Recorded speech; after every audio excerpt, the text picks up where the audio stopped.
Today we hear a story of a very hard lesson learned and some nuclear revenge that went with it. We'll get into that in a bit, but first, I got my boss fired as revenge for being a strong nepotist. I got my boss fired at the TV network where we worked for being a nepotist. No, I didn't report her for nepotism. I got back at her in some other way, and trust me, I hit her where it hurt the most. I started working at the network as a 17-year-old. I had graduated high school and was waiting for my dad to come up with my college funds. For a year, I worked very hard at the network and in my former boss's department. I mostly did the traditional intern things, ran errands, served coffee, used the photocopy machines and all other stuff, but I was diligent at those things regardless. I wanted to get noticed, and I decided that the best way for that to happen was to make sure I was diligent in the little things. My dad always said that the more diligent a person is at little stuff, the higher the responsibilities that will be entrusted to their hands.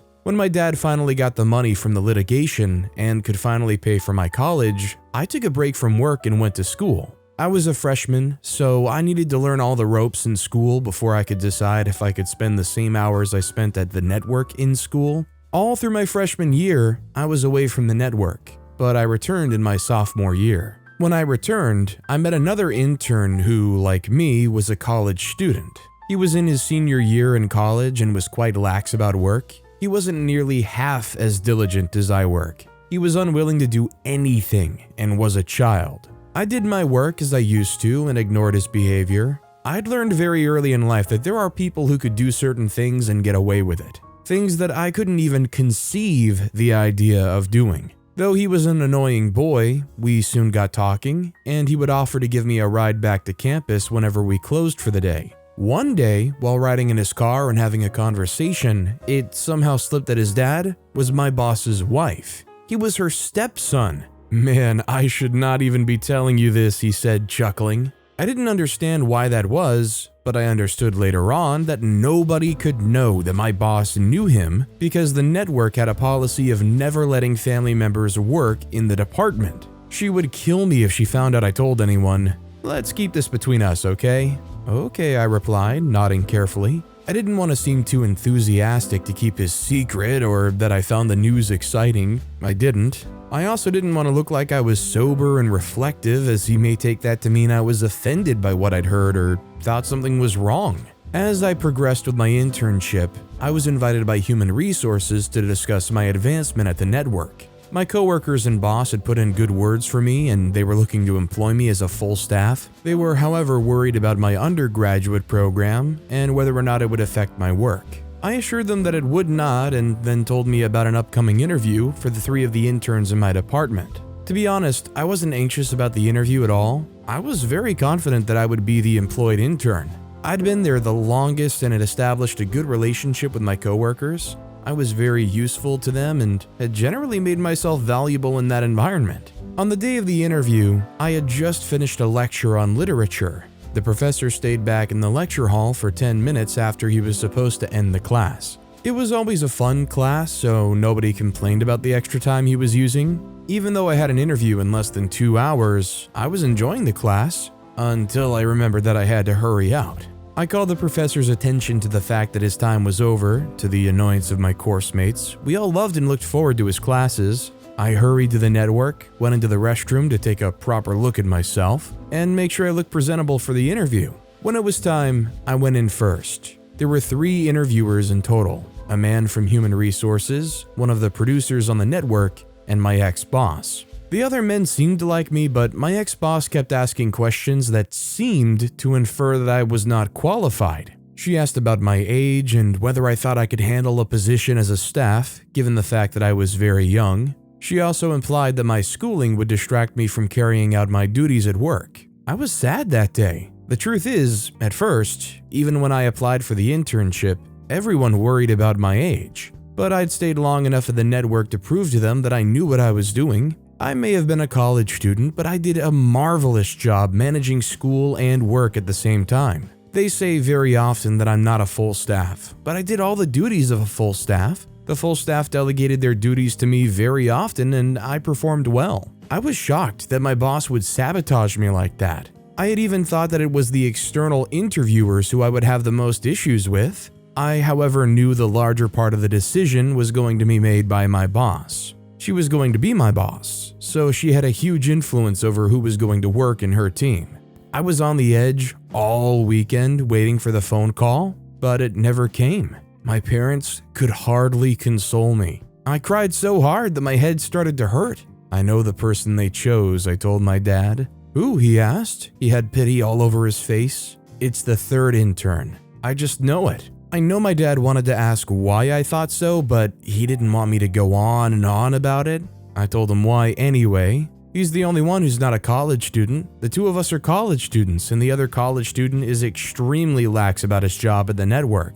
I completely forgot that he told me that the boss was his stepmother. The Monday after, I found out that it was my boss's stepson that was employed. Even our other coworkers could not believe it. Everyone expected me to automatically be in that position. You should not take it personally, one of my coworkers advised. The world's not a fair place. He shook his head as though he had recalled a bitter situation. I nearly stood to throw a tantrum when my boss called a meeting and introduced her stepson as the newest full staff. It just didn't make any sense to me. I was perhaps the most hard-working intern in the entire network. After a month, my ex-boss facilitated her stepson's move to a different department. He had always mentioned that he was looking forward to being in that department, and I thankfully hardly ever saw him since seeing him triggered me too much. In my third year, there was another opening at the network. This time, there were 4 interns in my department. I was talking to a coworker about the opening and expressing my desire to be a full employee when he warned me not to get my hopes up too much.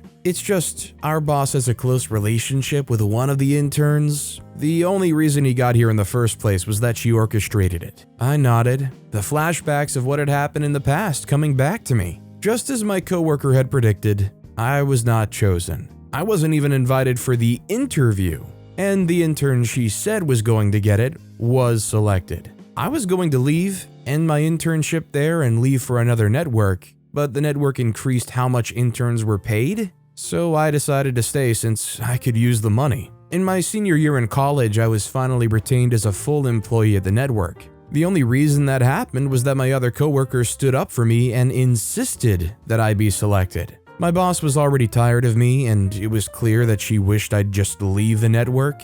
My continued stay and effectiveness were a burden to her since people were wont to ask questions. After graduating from high school, I became a full-time staff member, and the network brought in 3 new interns. Naturally, it was my place to show them the ropes since I was a junior staff member. 2 of the interns were fresh graduates, and one of them was a college student. As time passed, the college graduate left the network abruptly. Soon after, the other 2 interns left. It was a close observation that brought it to my notice that female interns don't ever stay for a long time in the department. I knew just a handful of them in over my 5 years of working at the network.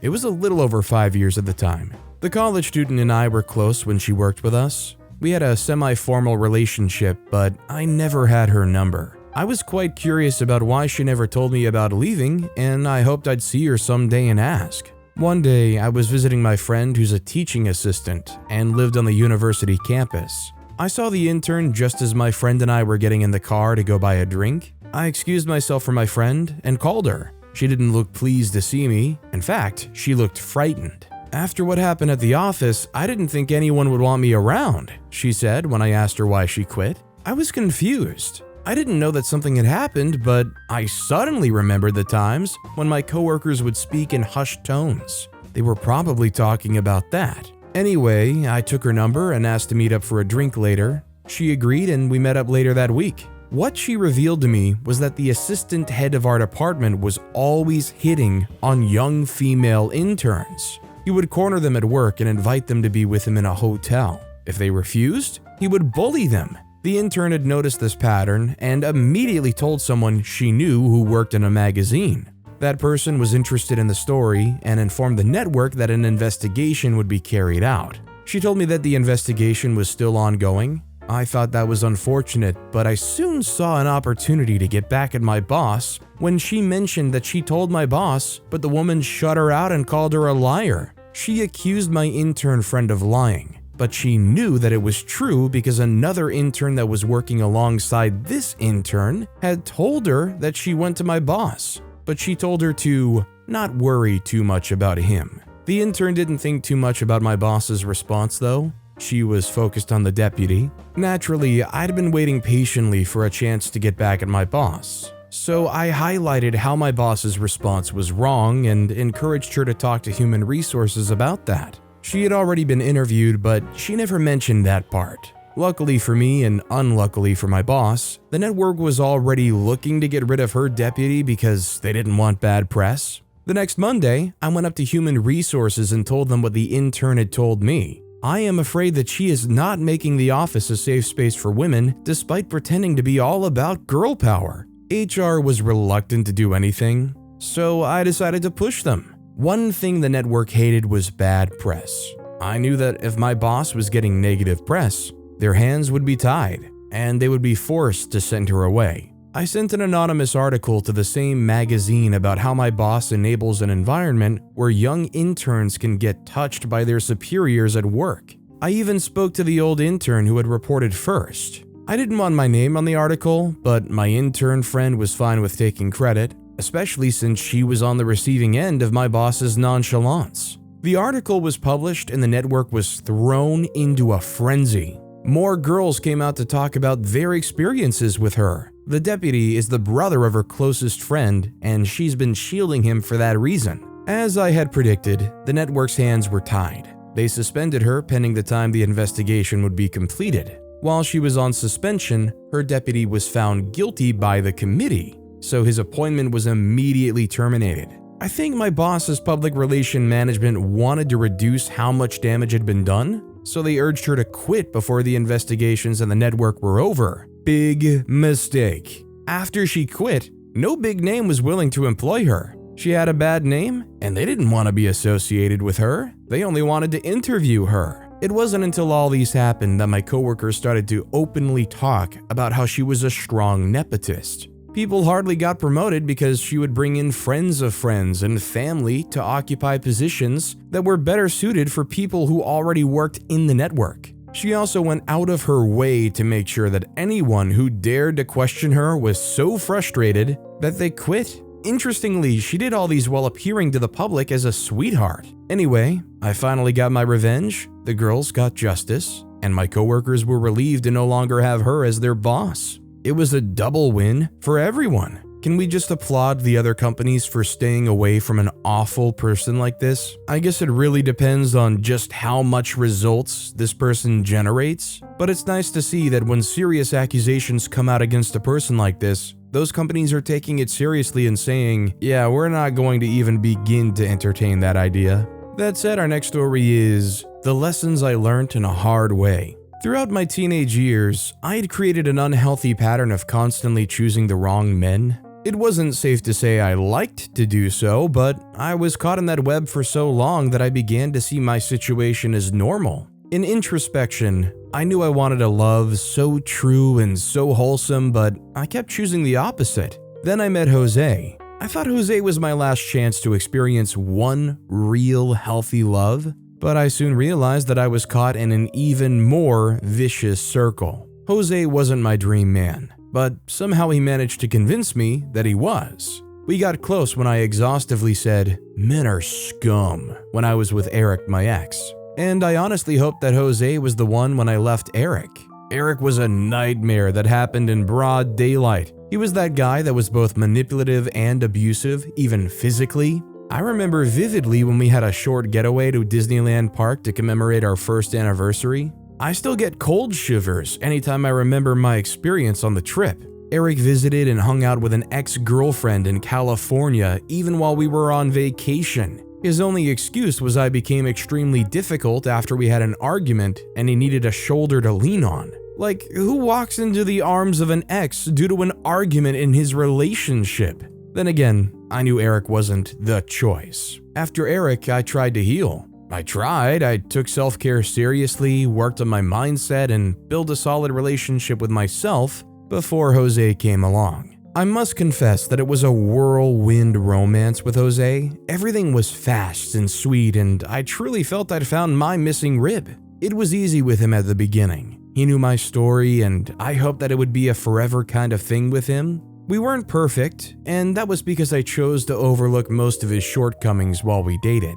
I got married to Jose not out of pity, but out of the acceptance that there was no perfect out there, and somehow he was my spesh. I liked the strong sense of masculinity he exuded. I loved marriage, and I was ready to sacrifice so much to have a family. When I was a child, my parents weren't ready to sacrifice a lot for our family. Not that they owed that to us, but my brother and I openly craved togetherness in the family. Neither of my parents were perfect, but my mother didn't make things easy. She was the more difficult one of the duo. Looking back now, I realized I felt I could do better than my mom. Hence, my reasons for being overly tolerant of the wrong men. Our family eventually fell apart when my dad got a better job in New York, but my mom refused to move the family from South Carolina, even when it was convenient for her to do so. My dad was a good man, but he allowed my mom to make most of the decisions, and she got away with the not-so-good decisions. I didn't realize how much influence my mom had on me until I started getting attracted to men who I thought were stronger than me. I didn't like to say it,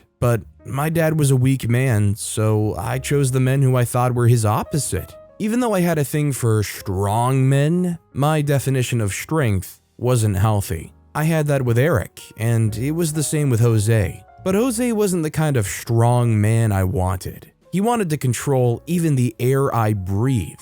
He was so strong that I felt his presence suffocating me. If I wasn't married to him, I wouldn't have believed such a nightmare existed. But I was married to him, and it was my turn to sacrifice so much for the togetherness of our family, just like I wanted my parents to do for me. I loved Jose, even if I had to consciously grow the love, and he loved me too. Still, I couldn't trust him with myself or Katrine, our daughter. When Jose began to hurt me, I never believed he could. He did quite a lot to chase me and convince me to be his wife. He came at a time when I didn't want another strong man, and I'd given up on love and all that embroiders it. All I ever wanted was growth and stability. Jose knew Eric. He knew how unwholesome my relationship with Eric made me, but still, he chose to hurt me. First, I realized that he hid a facade behind his personality. He was an unrepentant cheat who suffered chronic addiction to anything under the skirt. His craving was so dangerous and alarming. And it was bad enough that his gay face and his carefully trimmed body did something to the minds of women. Even when he got on my last nerves, much to my chagrin, his appearance increased my oxytocin levels. Then he strutted around with a strong air of pride as if he knew how much charisma he possessed. There was nothing to be proud about on the harem of women that fluttered around him like bees who were ready to sting. Yet he was proud. I didn't know how, but he was very meticulous around me to have hidden this ugly side of him from me when we dated. I once found out that Jose was having an affair with 3 different women at work at the same time. When he got confronted, his defense was I was no longer intimate with him. Then, he was manipulative. He was even an expert in the game. Jose used my daughter to manipulate me to stay in such toxicity with him. He knew how much I hated divorce, yet he kept driving me to the edge because he knew he had the words to make me feel weak on my knees. One time I moved out with Katrine, and he made sure to spam me with hundreds of messages and calls begging and apologizing. He reminded me of how I promised to allow my daughter to have a complete family no matter what. He got me on that, and I was in tears for weeks. I wondered why the same man who knew me so much was the same man who hurt me so much. I was unhappy, but I stayed just to prove a point. Then there was no point to prove when I found out that Jose had finally done his worst. I didn't know what hurt the most, what I found out or how much I tried to save my marriage. I invited a counselor, got a therapist, organized vacations, got better in bed, and all the kinds of stuff I did. Yet none of that got me the marriage of my dreams. On the contrary, I was thrown farther away from happiness and true love. The day I found out that Jose impregnated his high school sweetheart, I was thrown off balance. I questioned everything even more. I wondered if I was a bad mother or an ugly wife. Was I not beautiful enough? I knew I had my shortcomings. I stopped being the dutiful wife or the wife who cared. Do you expect me to have continued to play the good girl card when I got treated like trash again and again? I knew I stopped sleeping with Jose at some point, but was that enough reason to impregnate the girl he dated in college? I did everything just so he could notice that I was in distress and pain. Instead, he still gallivanted all around until he succeeded to push me to the edge of the cliff. Well, if I was going to fall off the cliff, I was determined not to fall off alone. I had it to my chest. I knew I was going to destroy him the same way he destroyed me. I didn't know if Jose was just bent on ruining the last pieces of the life I'd carefully tried to weave together. He didn't want me, yet he chased me, wooed me, and then manipulated me into seeing that I was the problem. Every night, Jose came home to a warm atmosphere. I became homelier than I'd been in years. It was easy for him to think that he could continue to fool me. He would hum and chuckle incessantly around the house. He even played more with our daughter Katrine. I smiled more and watched him closely. Then I realized that the problem was never about me. Truly, you can't take the pig out of the mud, but you can't take the mud out of the pig.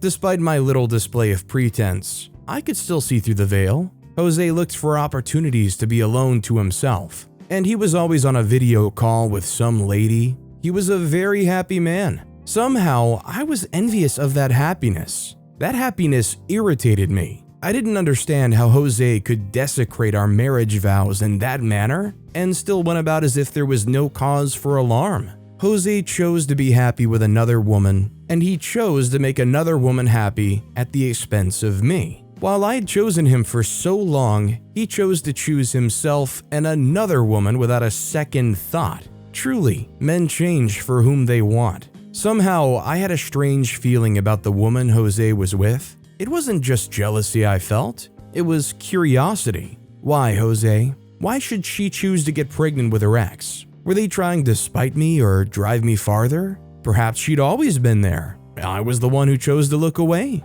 Then I found out that she was a single mother. She got married while Jose and she were still courting. That was audacious, but she did it. That was the woman who hurt Jose so much. Yet Jose left me for her. There are no rules to live, rather we break and set all the rules. But there was a strange air about the drama in our lives. Why were they both playing with other people's emotions? This strange woman Kayla was a handful, and I couldn't keep my curiosity at bay about her. I followed Kayla secretly. I needed to know why she came back for Jose, or was it Jose who came back for her? I knew Jose was no longer naive. He was no longer that college dude who was laid back and patient. A lot had changed him. Did Kayla know all of that and still choose to risk her heart? Okay, Kayla didn't make following her easy. She was everywhere and equally nowhere, but I noticed she liked to stop by a particular restaurant every time she was out. She got the same food every darn time. Who does that? Then she wraps that food carefully as if her life depended on it and goes to 47th Street every day in Greenville, South Carolina. Why? I was curious. She never lived on 47th Street, but stopped there every day she was out. None of her relatives stayed on 47th Street. Who then was on 47th Street? Kayla was very discreet. She made nothing easy for me, even though I was running out of patience. My lucky day came when I was about to throw away all the months I'd invested in this mystery woman. As usual, Kayla got the same food pack from the same restaurant, wrapped it carefully, and looked around more carefully to be sure no Jose was coming. She walked into a detached duplex on the outskirts of 47th Street. Then there stood a figure. I wasn't sure who it was. Thank goodness I had binoculars. I'd been very careful about myself. Kayla was smart, but no one can outsmart a woman like me who was in distress. A woman in pain. At first, I had to clean my binoculars to be sure I was seeing the right thing. I knew Kayla was mysterious, but I didn't expect to see her kiss another man passionately the way she did. It was obvious the man was waiting for her at the door. I froze on my sit. I had over 1,000 thoughts in my head. I called Jose immediately because a part of me feared that he was the only one at the door. Had he stopped going to work completely? While I was deep in thought, I frantically took my cell phone to call Jose. I was relieved to hear that he was home with Katrine. Katrine's voice was all over the background. While I jolted back to reality, I saw Kayla laughing heartily with her mystery man. They were headed out to someplace, and I could tell they were eager to get going. They kissed passionately once more, and I was able to get a closer view of this mystery man. It wasn't Jose for real. Strangely, the revelation of the truth got my heart reveling in melodious tunes. I couldn't believe that Jose was being cheated on as well. I couldn't believe we were all in the same pool of madness. I knew that the revelation of the truth was going to be my perfect revenge against Jose. I mean, I was eager to show him his foolery. I looked forward to seeing the grave look on Jose's face when he finds out that he'd been fooled not once, but twice by the same person. I looked for a moment to reveal all that Kayla had under her sleeves. The best moment for me was on Kayla's birthday. I knew Jose had grandiose plans for her, but I had a better surprise for both of them. Just when he was about to step out, I called his attention to the videos and pictures on my phone. The shock on his face couldn't be put into words. He didn't know how to pick up his confusion. He was shocked I knew about Kayla. I'd never seen Jose that weak. He was so broken and shattered. He couldn't believe Kayla had fooled him all along, just when he thought he'd finally gotten her in his grasp. The only woman he truly loved had rejected him twice, and he blamed me for the second time. He was so angry at me for ruining his happiness, especially when he planned to serve me divorce papers and move on with Kayla. Well, it was a double blow for Jose, because I ended up serving him those divorce papers first. Jose deserved everything he got, and I felt no single empathy toward him. He didn't appreciate what he had. Instead, he craved what he didn't have, and he lost everything altogether. I left Jose without looking back. It took me 7 years, but it was long enough to know it takes 2 intentional people to make a team of a successfully married couple, and most importantly, loyalty can't be bought. I'm just impressed that OP was willing to go full-on PI mode with binoculars like they planned for that contingency. I know people are dedicated to catching their partner cheating sometimes, but man, OP definitely took it into their own hands to another level. Although it had to be fairly obvious when every so often Jose probably had these random events that he always had to attend to, probably with the boys. But with that being said, that's all the time we have for today. Now, if you want to hear another crazy revenge story, check out that video on the left. Or if you missed my latest video, check out that video on the right. That said, I'll see you all next time with some more stories.